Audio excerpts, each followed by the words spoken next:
Hey, what's up, guys? This is Rich. I'm back with Andrew for our third installment of our Lost Planet 3 commentary. We're still taking a look at the game's opening moments. Previously, you guys saw us take a look at the opening sequence where Jim crash lands on the planet and sort of is introduced to some of the supporting cast. Last video, you saw us take a look at the sort of home base where you do a lot of your upgrades and get your missions and talk to, the supporting cast of the game. Andrew, what are we looking at here, actually? This is actually the Coronis ship, and this is the ship that all of the colonists came on, and it's actually crash landed into a ravine. And so as you can see, there's a system of kind of wires and pulleys that are keeping it from falling all the way in. So we've come out of the hangar, which is sort of adjacent to it in our rig, to go out on our first mission. Okay, great. And let's remind everybody, first mission is what? The first mission is we need to go save LaRoche. And LaRoche is the Frenchman that we saw earlier on who saved us, and now we get to save him. Okay. We've lost contact with him, but we do know where his last position is, and that's where the nav markers are guiding me right now. Cool. And then there's actually some important details here as you're moving through the map to the first mission location. We're seeing hazardous conditions on the left and right there. Mm-hmm. Those are basically areas that will open up later, right? That's correct. We have a non-linear map system that's kind of a hub and spoke type of arrangement. So you have these sort of key hub areas, and then you'll be able to open up junctions to other areas through man-made doors such as these, and then also just natural cave systems and things like that. So the more missions that Jim does, the more areas of the map that he'll be able to explore. And basically, once you've unlocked an area, you'll be able to go back there again at any time. Great. And then, I mean, so that kind of leads to an interesting point. Obviously, as you play through the game more, get more missions, more and more parts of this world, of EDN3 are going to open up. That sort of begs the question, is there a fast travel system? Yes, there's a fast travel system. You won't unlock it until you're farther along in the game. Mm-hmm. But the point of that is, of course, that if you, for a side mission or a collectible or any other reason, need to go back and visit an area you've already been, we want to give the people an option to basically be able to fast travel there. Cool, fantastic. And then we were talking about this a little bit earlier, but, so at this point in the game, right here in this part of your mission, are you stuck in the rig? Could you actually get out, and can Jim get out and just sort of up there? Okay, well, that answers that question. That answers that question. No, pictures worth 1,000 words, so to speak. For the most part, you can get in and out at any time. Mm-hmm. And there are a few areas that are, of course, too enclosed that the rig won't fit in, so Jim's got to go out on foot.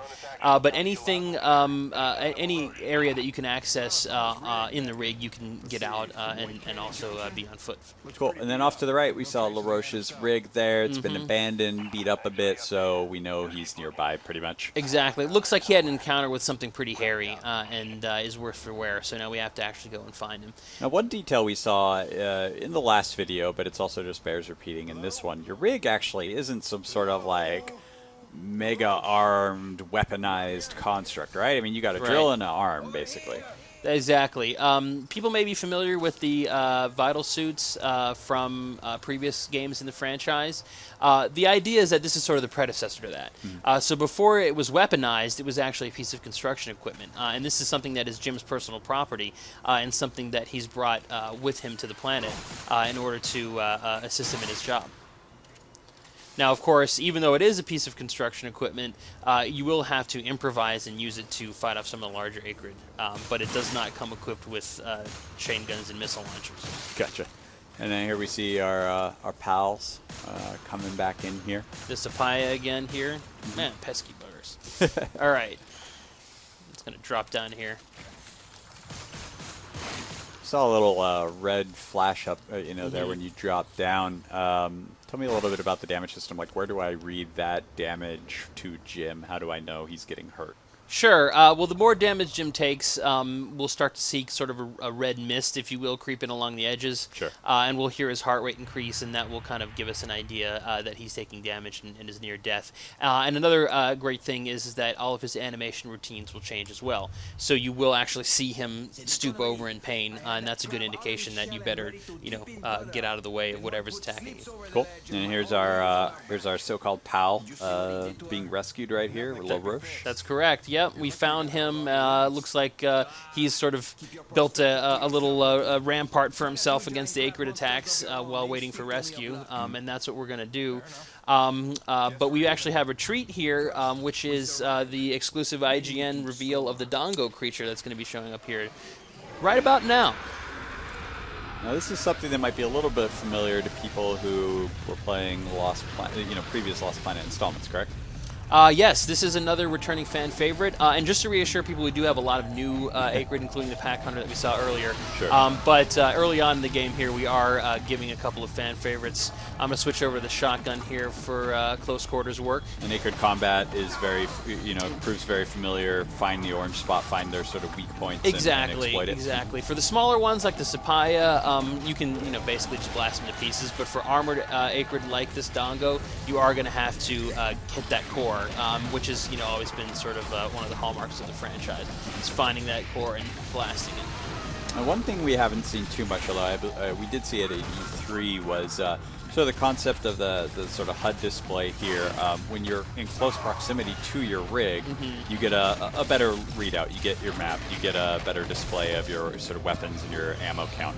But if you move too far away, you actually lose a lot of that information, right? That's correct. If you move too far out of what we call umbilical range, then you'll still have the rudimentary ammo counter that you see below the targeting reticle, but you'll lose that more specific numerical counter as well as the mini-map. Now, oh, yeah, go ahead. Oh, no, I was just going to say that the reasoning behind this is that basically the rig's processing power allows it to sort of wirelessly beam that information to Jim, cool. Whereas when he's out of range, his little pocket computer is not going to be able to calculate all that stuff. Now, while you're fighting these guys and kind of dealing out some damage, tell me a little bit about the control for the game. It's my understanding, and we were talking about this earlier, that you guys are going a little bit more of a traditional shooter approach versus maybe what you guys have tried in the past. Right. Well, Lost Planet's always been a shooter. The first two games, however, relied on sort of a unique control scheme that was all about really being very strategic with almost like sort of special moves. Like, here's the button combination for doing a quick 180 turn, or here's the button combination for doing... in order to roll, you actually had to click in on a stick and then push the direction and then push a button, etc. So what we really wanted to do is give people the ability to jump in if they're used to playing other shooters. So you'll find that you can't see my hands, of course, but right trigger to fire the weapon, left trigger to look down sights, and then you can use the A button to roll in any given direction. And so X is to reload, and then Y will switch your weapons. Cool. And we just really feel that is a great way for people to grab and enter the Lost Planet a world if they haven't before, because the standard shooter controls. Yeah, pretty familiar setup. So we're pretty much at the end of this final commentary, but we did miss one detail that, because you can't hear Jim talking to the base. Basically, he just completed his mission. He just rescued his coworker, but they actually just gave him another mission that just pushes him further out into the territory. Is that kind of a typical mission progression for the game? Exactly. You can see here that I've got this empty T-Energy post objective, which Braddock radioed in my foreman and said, hey, while you're out there, now that LaRoche is saved, I got something for you to do out there. And because we do have the hub and we do have the main place where you can go to get your missions and buy weapons and things, we don't want to send people back there after every single mission. Sure. So what you'll find is there is a lot of opportunistic missions, if you will, that you'll get sent on, and that's just one of the ways to keep the pacing up and constantly push people into more interesting areas. And you guys may have noticed while you're watching that, as Andrew moved towards that glowing chest over there, you could actually start to see the user interface start to kind of crackle and kind of flicker a bit. Yeah, I'm getting my range warning, so as I pass out of range here, it's actually going to completely disappear. And now all I've got is my basic display. Great. Well, thank you so much, Andrew, for giving us an early look at Lost Planet 3. Game has a new release date, June 25th, due out on the Xbox 360, PlayStation 3, and PC. Yes. Stay tuned to IGN for more on Lost Planet in the coming weeks and months. Thanks, Thank you guys. so much.